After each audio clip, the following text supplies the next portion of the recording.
오늘 본문 로마서 8장은 어쩌면 바울 서신 중에서 가장 잘 알려진 말씀이기도 하고, 그래서 우리가 잘 알고 있는 말씀이기도 합니다. 그런데 이 로마서 8장을 잘 읽어보면 이 로마서 8장은요, 없음으로 시작해서 없음으로 끝나는 것을 알 수 있습니다.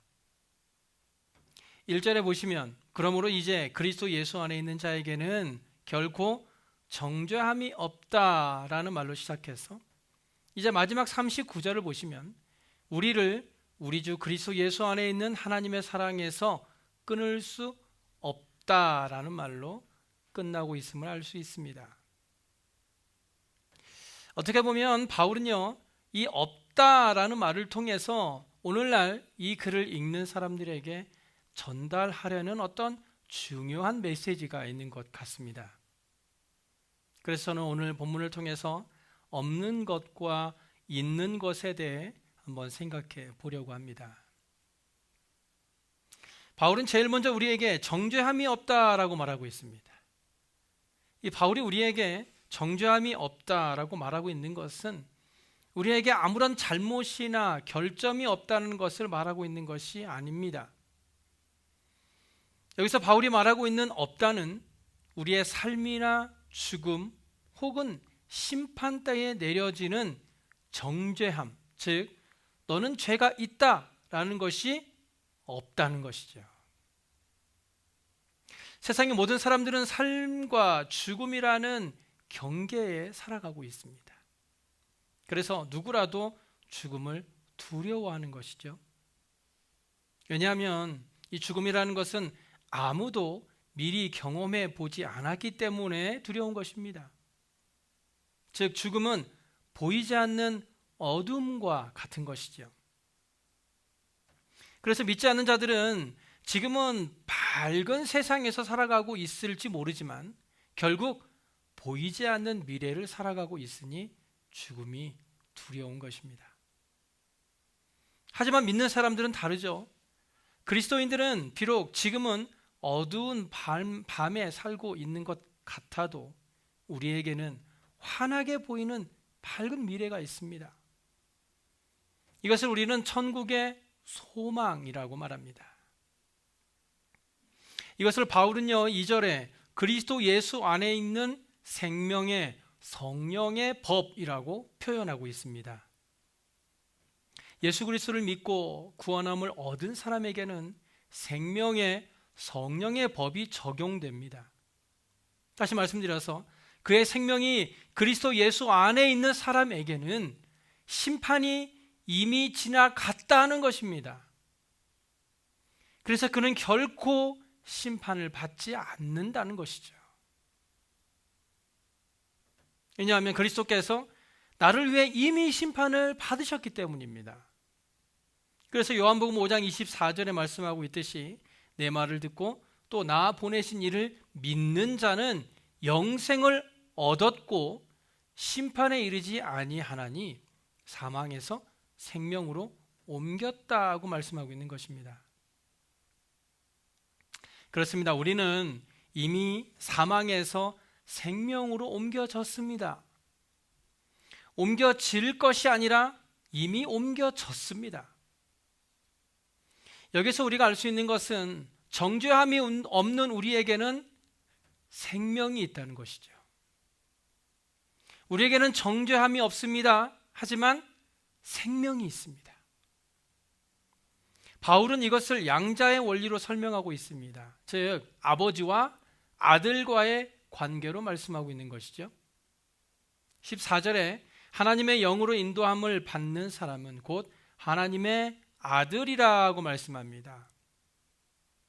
우리가 하나님의 아들이라는 것을 확신할 수 있는 방법은 성령으로 인도함을 받는 삶을 살고 있는지를 보면 알 수 있습니다. 왜냐하면 예수 그리스도를 믿는 사람의 삶에는 반드시 이 성령의 인도함이 있어야 하기 때문입니다.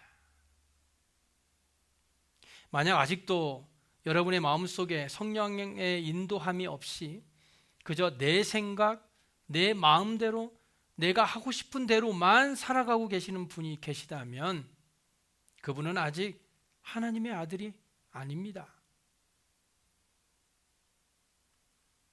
지난주에 최일도 목사님은 잠언 4장 23절에 모든 지킬 만한 것 중에 더욱 내 마음을 지키라 라는 말씀을 가지고 간증을 하시더라고요.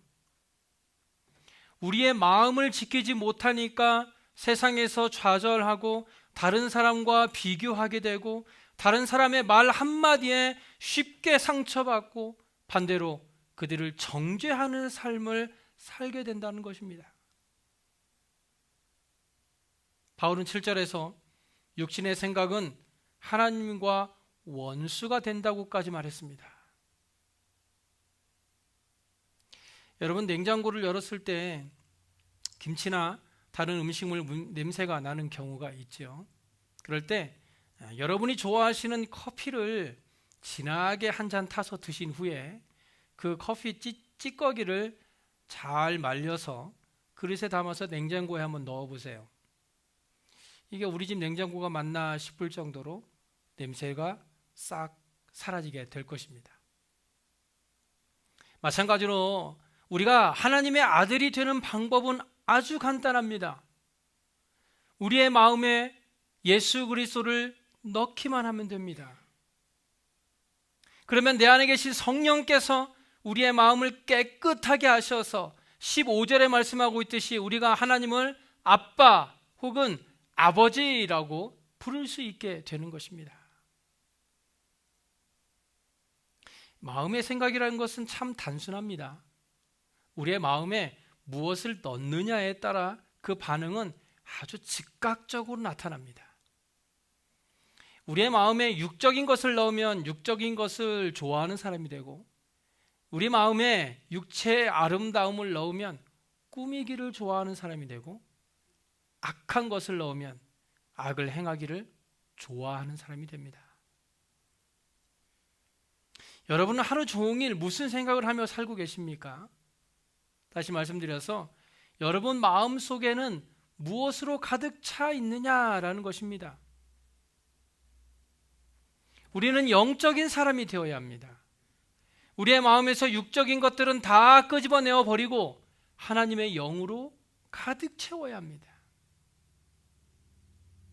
갈라디아서 5장 19절 이하에 육체의 일은 분명하니 곧 음행과 더러운 것과 호색과 우상숭배와 주술과 원수 맺는 것과 분쟁과 시기와 분냄과 당 짓는 것과 분열함과 이단과 투기와 술 취함과 방탕함과 또 그와 같은 것들이나 전에 너희에게 경계한 것 같이 경계하노니 이런 일을 하는 자들은 하나님의 나라를 유업으로 받지 못할 것이라 라고 말씀하고 있다는 것을 우리는 반드시 기억해야 합니다.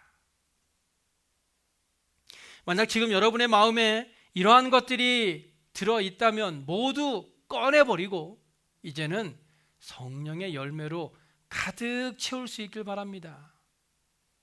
악취나고 더러운 이런 모든 육체의 일은 버리고 오직 성령으로 새롭게 됨으로 하나님의 아들로서 누릴 수 있는 축복을 마음껏 누리며 살아갈 수 있기 바랍니다. 그래서 바울은 12절 이하에 그러므로 형제들아 우리가 빚진 자로 돼 육신에게 져서 육신대로 살 것이 아니니라 너희가 육신대로 살면 반드시 죽을 것이로되 영으로서 몸의 행실을 죽이면 살리니 무릇 하나님의 영으로 인도함을 받는 사람은 곧 하나님의 아들이라. 육신의 일이 당장에는 즐거울 수 있겠죠. 하지만 육신의 쾌락은 잠깐입니다. 사람의 인생은 이 세상의 쾌락으로는 결코 만족할 수 없습니다. 아무리 많은 돈을 주고 아무리 맛있는 음식을 먹고 자기가 하고 싶은 모든 일을 다 이룰 수 있다 하더라도 결국 인생은 안개와 같다는 것을 깨닫게 되는 것이 사람의 인생입니다. 그런 사실을 알고 있으면서도 많은 사람들이 육신의 일을 버리지 못하는 것은 세상 속에 살고 있기 때문입니다. 지금 당장에 놓여진 세상적인 일들로 분주하고 지금 내가 일을 하지 않으면 다른 사람들은 다 누리는 것들을 나는 누릴 수 없게 되니 세상 일을 포기하지 못하게 되는 것이죠. 하지만 버려야 얻을 수 있습니다. 내 손에 있는 것들을 놓아야 더 큰 것을 잡을 수 있습니다. 우리는 성령의 이끌림을 받아야 합니다. 우리는 성령에 의해서 살아가야 합니다. 그래서 우리가 성령께서 거하시는 성전이 된다면, 그리고 우리가 옛사람을 벗어버리고 그리스도로 새 사람을 입는다면, 그때 비로소 우리는 하나님의 능력을 나타내는 사람이 될 것입니다. 우리가 죄를 이기고 세상과 마귀 그리고 모든 적들에 대해서 승리할 수 있는 비결은 오직 그리스도 안에서만 가능합니다. 우리 마음을 가득 채운 세상적인 것들을 모두 비워내고 그 안에 그리스도의 마음을 가득 채울 때에 세상을 이기는 하나님의 능력이 우리의 삶 가운데 능력으로 나타나게 되는 것입니다. 16절에 성령이 친히 우리의 영과 더불어 우리가 하나님의 자녀인 것을 증언하신다고 말씀합니다. 우리가 하나님의 아들이 되었다는 것을 성령이 변호사가 되어서 변호해 주신다는 거예요. 우리는 든든한 변호사가 있습니다. 만약 어떤 집에 손님이 방문을 해서 함께 며칠을 지낸다고 한번 생각해 보세요. 지금 그 집에는 주인이 있고 손님이 있고 주인의 아들이 있습니다. 여러분, 누가 주인이고 누가 손님이고 누가 아들인지 구별할 수 있겠습니까? 그것은 아주 간단합니다. 아침에 가장 먼저 일어나서 부엌으로 가서 음식을 준비하는 사람은 주인입니다. 방문한 손님을 위해 음식을 준비해야 하기 때문이죠.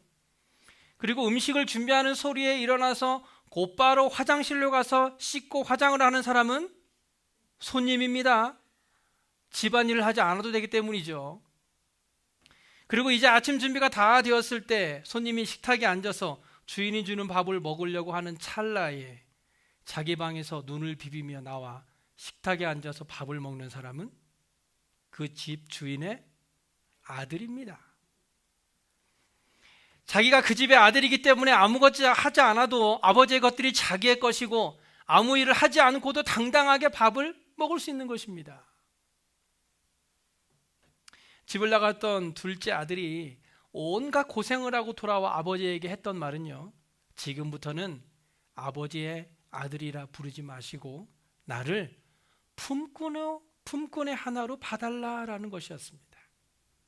무슨 말입니까?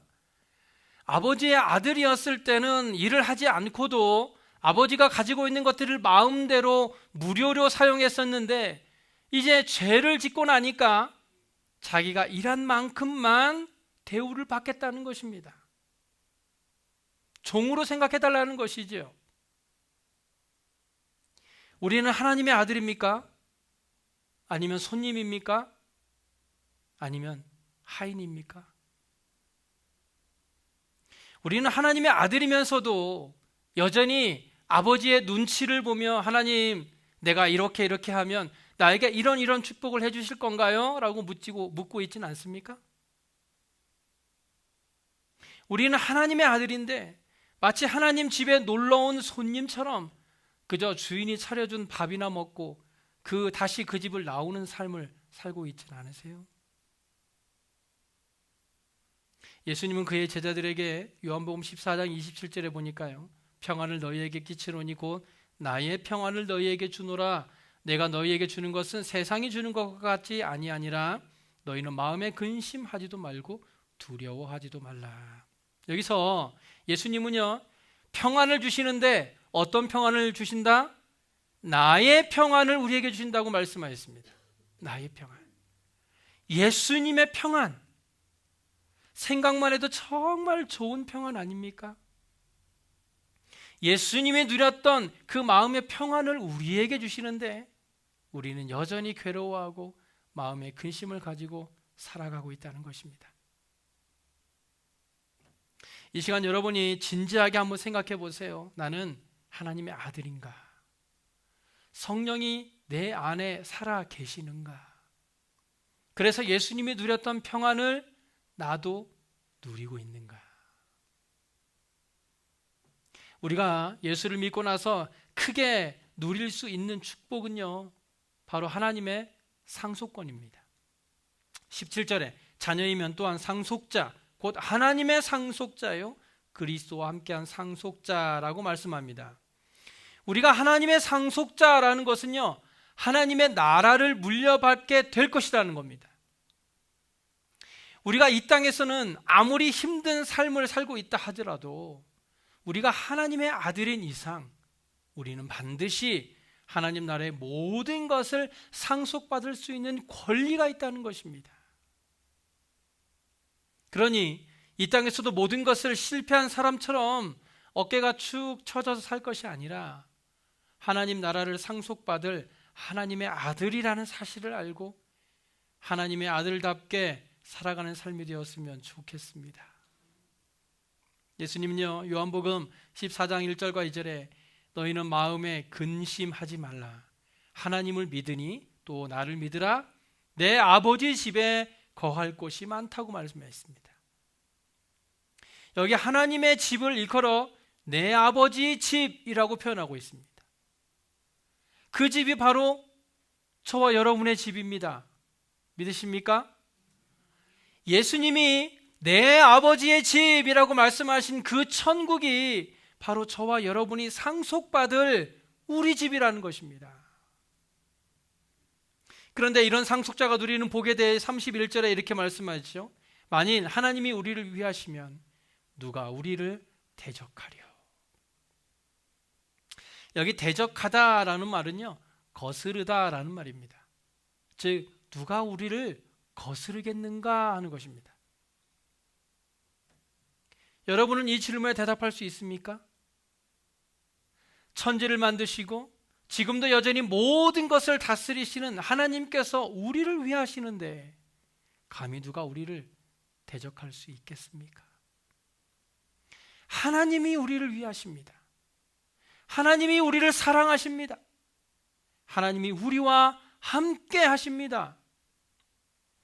그런데 이렇게 하나님이 위하시는 저와 여러분을 향한 축복은 여기서 끝나지 않습니다. 28절을 보시면 하나님을 사랑하는 자, 곧 그의 뜻대로 부르심을 입은 자들에게는 모든 것이 합력하여 선을 이루느니라.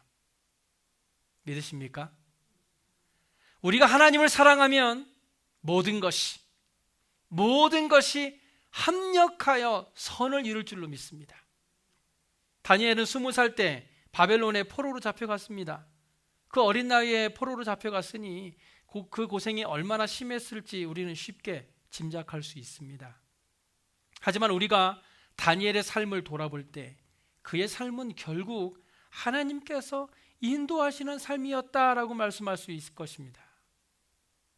그가 경험했던 사자굴의 이야기를 통해 우리는 하나님을 사랑하는 자들에게는 모든 것이 합력하여 선을 이룬다는 사실을 믿을 수 있을 것입니다. 아마 다니엘 자신도 사자굴에 던져졌을 때 자기를 통해서 어떤 일이 일어나게 될지 알지 못했을 것입니다. 그러나 그의 믿음은 결국 승리하였고 오늘날의 우리들에게 큰 소망을 주게 된 건 아닙니까? 바울도 자신의 경험에 비추어 볼 때 합력하여 선을 이루시는 하나님을 이미 알고 있었습니다. 이것을 다른 말로 표현하면 바울은 우리가 믿는 하나님이 어떤 분이신가를 이미 알고 있었다라는 것입니다. 이미 알고 있었다. 여러분에게 있어서 하나님은 어떤 분이십니까? 바울은요, 그의 경험을 통해서 알게 된 하나님에 대해 이렇게 표현합니다.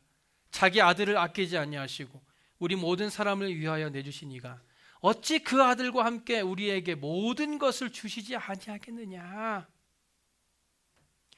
하나님이 우리를 사랑하신다는 증거로 하나밖에 없는 아들을 십자가에 죽이기까지 하셨는데 그렇게 우리를 사랑하신 하나님의 사랑을 너희가 의심할 수 있느냐? 그래서 바울은 다시 우리에게 질문하죠. 그렇다면 누가 우리를 그리스도의 사랑에서 끊으리요? 바울의 질문은요, 없다는 것입니다. 누구도 우리를 그리스도의 사랑에서 끊을 수 없다는 것입니다. 우리는 그런 하나님의 사랑에 붙들린 사람들입니다. 누가 감히 우리를 그리스도의 사랑에서 끊을 수 있겠습니까? 마귀일까요? 사람들일까요? 아니면 천사들? 바울은 지금 우리에게 도전을 하고 있어요. 그는 하늘과 땅과 천사와 모든 사람들에게 도전하고 있습니다. 뿐만 아니라 과거와 현재의 모든 것, 세상의 것과 영적인 것들을 다 통틀어서도 우리를 그리스도의 사랑에서 끊을 수 없다고 말하고 있습니다. 적들이 떼거지로 몰려오건 단독으로 쳐들어오건 아무런 상관이 없습니다. 그 어떤 것도 결코 우리를 이길 수 없을 것입니다. 왜냐하면 예수 그리스도의 사랑이 우리를 붙들어 주시기 때문입니다. 자, 그렇다면 오늘 본문에서 사도 바울이 말하는 없는 것과 있는 것은 무엇입니까? 오늘 본문에서 사도 바울은 우리에게 정죄함이 없다고 말합니다. 그리고 하나님의 영이 거하는 사람의 삶에는 사망이 없다고 말합니다. 마지막으로 우리를 그리스도의 사랑에서 끊을 자가 없다고 말합니다. 그러면 있는 것은 무엇입니까? 우리에게 정죄함이 없으니 우리에게 자유가 있습니다. 우리에게 사망이 없으니 우리에게 생명이 있습니다. 그리고 우리를 그리스도의 사랑에서 끊을 자가 없으니 우리에게 평안이 있는 것입니다. 우리를 하나님의 아들이라 불러주시고 우리를 죄에서 자유하게 하신 하나님께서 늘 우리와 함께 하시니 우리의 삶에 언제나 기쁨과 평안이 넘치게 되는 것입니다. 하지만 우리가 여기서 기억해야 하는 것이 있습니다. 17절에 우리가 그와 함께 영광을 받기 위하여 고난도 함께 받아야 한다는 것입니다. 많은 그리스도인들이 축복만 생각합니다. 예수 믿고 나면 모든 것이 합력하여 선을 이룰 것이니 앞으로 고난이 없을 것이라고 생각합니다. 그러다 보니 삶에 고난이 오면 좌절하고 하나님을 원망까지 하는 것이죠.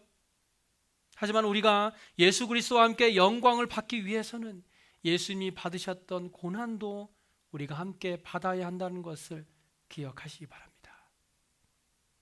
하지만 하나님께서는 그런 고난을 이길 힘을 주실 것이고 18절에 말씀하고 있듯이 현재의 고난은 장차 우리에게 나타날 영광과 비교할 수 없는 영광이기 때문에 우리의 삶에 고난이 주어진다 하더라도 그것을 감사함으로 잘 인내하며 이겨낼 수 있길 바랍니다. 그러므로 우리는 어떤 상황 속에서도 우리에게 있는 것을 생각하며 소망 가운데 살아갈 수 있길 바랍니다.